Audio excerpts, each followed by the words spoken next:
Pessoal, bom dia, boa tarde, boa noite, porque não boa madrugada para o pessoal do Corujão.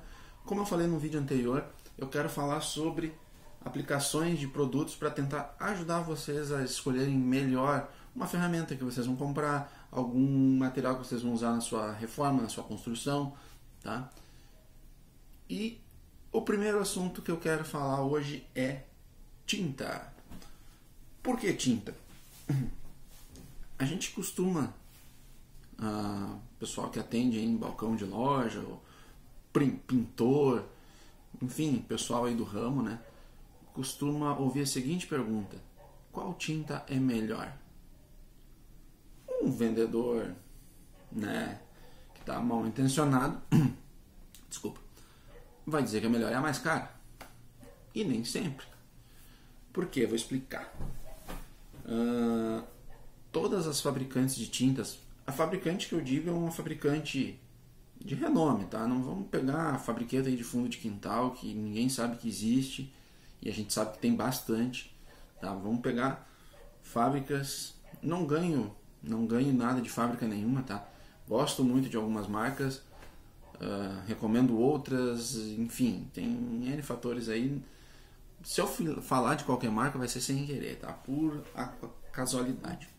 Eu trabalho com Eucatex e com Renner, tá? São duas tintas boas, todo mundo que compra Eucatex elogia, todo mundo que compra Renner elogia, então não tem perigo de erro, tá? O que acontece? Todas as tintas têm uma norma, tá? E todas as tintas têm uma classificação.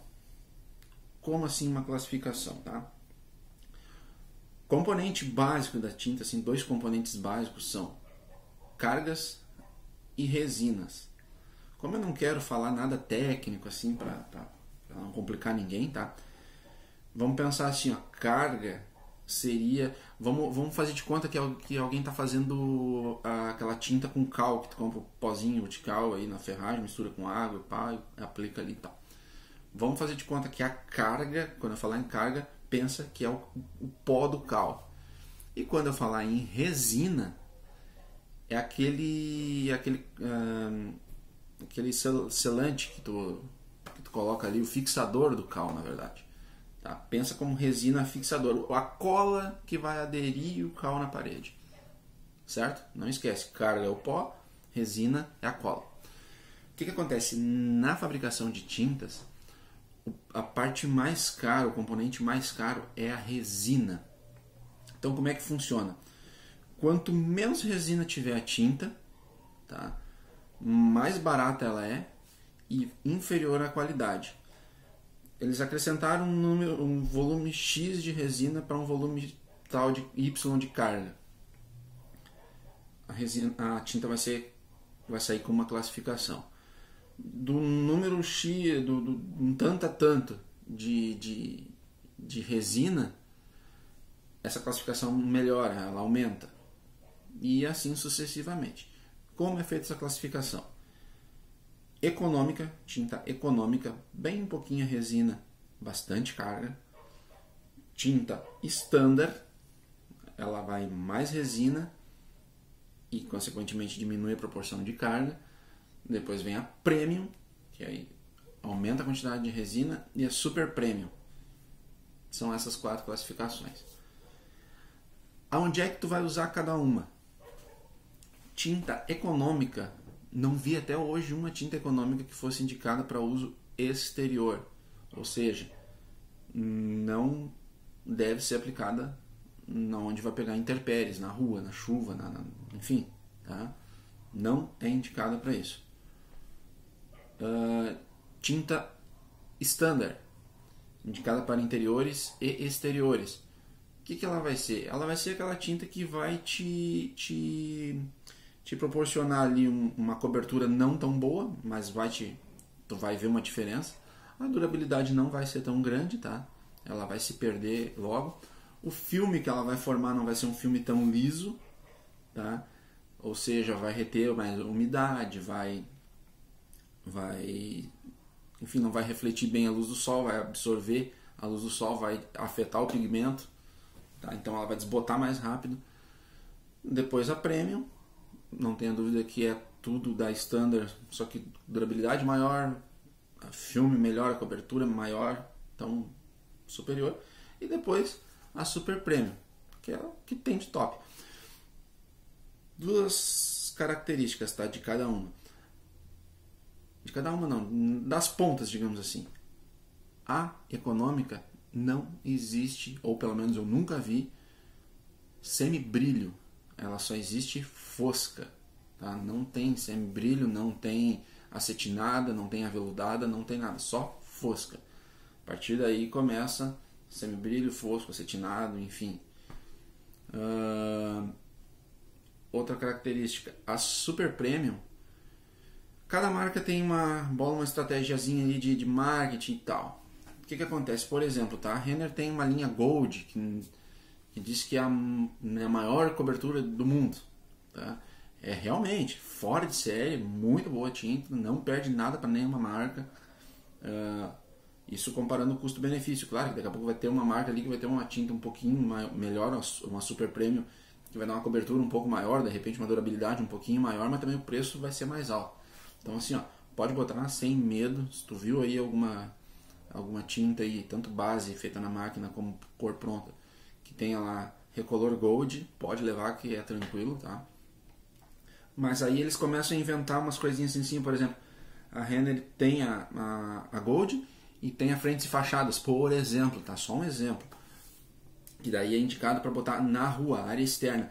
E até quero que quem saiba aí responda, por que a frentes e fachadas não é indicada para a área interna?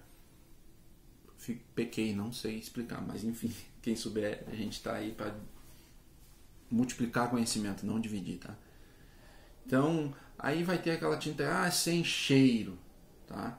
O que acontece? O pessoal vem comprar tinta sem cheiro e pensa que vai pegar e vai cheirar uma lata de tinta, é a mesma coisa que cheirar um balde d'água. Não é assim. Toda tinta tem cheiro. Ela vai, a sem cheiro que eles colocam, ela vai, no caso, dispersar o cheiro da tinta mais rápido do que as outras. E não é tão mais rápido assim, é só muito uma estratégia de marketing, tá? Outra coisa que é uma jogadinha ali que o pessoal pede muito, quero tinta com antimofo. Toda tinta tem antimofo. E toda tinta vai mofar, não vai escapar. Se tiver umidade, tiver condição para proliferação de fungos ali, de mofo, de bolor, vai mofar, não adianta, tá? Que mais que eu esqueci de dizer? Qual a melhor marca? Qual a melhor tinta? Depende. Por exemplo, não vai construir uma casa top de linha e vai botar uma tinta econômica na rua, ou dentro de casa que seja, ou standard. Fez uma casa toda novinha, bonitinha, capricha, vai lá e bota uma tinta. É um pouco mais cara? É. O que acontece? O pessoal diz, se a tinta tal custa, vamos supor, tá, R$100, e ela durar 1 ano, e tinta B custa R$200 e durar 2 anos, prefere botar a tinta A que dure 1 ano. Só que aí o serviço de pintura, onde é que calcularam isso aí? A gente está pensando em custo, vocês estão pensando em custo. Então, claro, vai ter a possibilidade de mudar a cor da casa, vai. Se isso aí pesa para ti, ótimo, bota aquela que vai te durar 1 ano e custa metade do valor. É bem isso aí.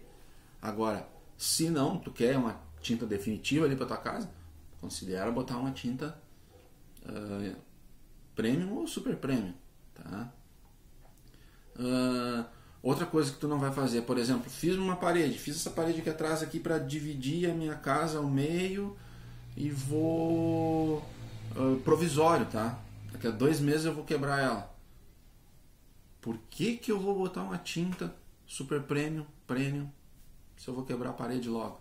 Não tem lógica. Então não existe material ruim, existe material mal aplicado, mal sugerido. O pintor indicou mal, o vendedor indicou mal, a pessoa que foi comprar não pesquisou a respeito. Existe isso, então fica de olho, não é dinheiro fora também, entendeu? Então tem todas essas situações. Outra coisa que o pessoal pergunta muito, fosca ou semibrilho, tá? Assim, tem o lado técnico e tem o lado pessoal de cada um. lado técnico é o seguinte: tinta fosca, onde se aplica tinta fosca? Aonde tem isso na parte técnica, tá? Aonde tem uma parede que não tem, como é que eu vou dizer assim, que o reboco não é perfeito, que tem algum defeito, alguma imperfeição assim que consiga ver. O que acontece? A tinta fosca, ela dá uma disfarçada em pequenas imperfeições no reboco, tá? A tinta semibrilho parece que ela acende, ó, tá aqui o defeito. É aí que aparece. Tô aplicando tinta semibrilho. Depois a questão de gosto. Vamos supor, tu tem um reboco lá perfeito, mas tu gosta de uma tinta fosca. Pode botar. O que acontece? A tinta fosca geralmente é mais barata, tá? Porém, ela não forma um filme, uma película assim tão boa quanto a tinta semibrilho. A tinta semibrilho dá a impressão que ela cria tipo uma casquinha, que aquela casquinha vai fazer a umidade bater ali, escorrer, ir embora e não deteriorar ali o teu reboco, né? Então é mais rápido, a umidade bate ali e vai embora mais rápido, evapora mais rápido. Então tende a durabilidade ser um pouquinho maior. Outra coisa, o pessoal pergunta, quer uma tinta lavável? Na verdade, todas as tintas são laváveis, né? Óbvio que uma tinta econômica tem menos cola, menos resina, ela vai ser menos lavável, ela vai soltar mais rápido, mais fácil, tá? A tinta semibrilho, ela tem mais resina, ela vai formar o filme, vai bater a água ali, tu vai passar um pano, tem a impressão de ser mais plastificado, por assim dizer. Então, mais lavável é a semibrilho. Ademais, todas são laváveis, tá? Não vejo contraindicação nenhuma. Claro que se tu pegar uma tinta de muito péssima qualidade, vai largar um balde d'água ali e vai cair tudo. Mas uma tinta de nome, aí, pelo menos, aí não vai acontecer isso, tá? Lembrando, né, gente, que a gente está falando de tinta acrílica, tá? Depois a gente tem esmalte, tem verniz, tem tinta piso, tem tinta epóxi, tem resina, tem uma infinidade de coisas, tem stain, tá? Eu vou hoje falar então só na parte de tinta acrílica, tá? E aguardar aí o que vai repercutir e se Deus quiser vai o pessoal bombar, porque é legal ver um monte de joinha, ver um monte de inscrito ali e tal, comentários e pá. É legal ver, eu me sinto satisfeito em estar multiplicando meu conhecimento, tá? Então, se der tudo certo aí, a gente vai dar sequência aí, eu vou falar sobre aqui, ó, pintura de madeira, tá? Feito, pessoal, obrigado. Qualquer coisa aí, ó, vamos se falando pelos comentários. Pode se inscrever aí, ó, se não for pedir muito, se inscreve aí que é legal ver o canal crescendo aí, tá? Se inscreve, clica lá no sininho para receber as notificações, lembrando que eu não vou editar nada, tudo que eu tô falando aqui, gravando é o que vocês estão vendo aí, não tem nada de edição, certo, povo? Obrigado pela companhia aí, tudo de bom.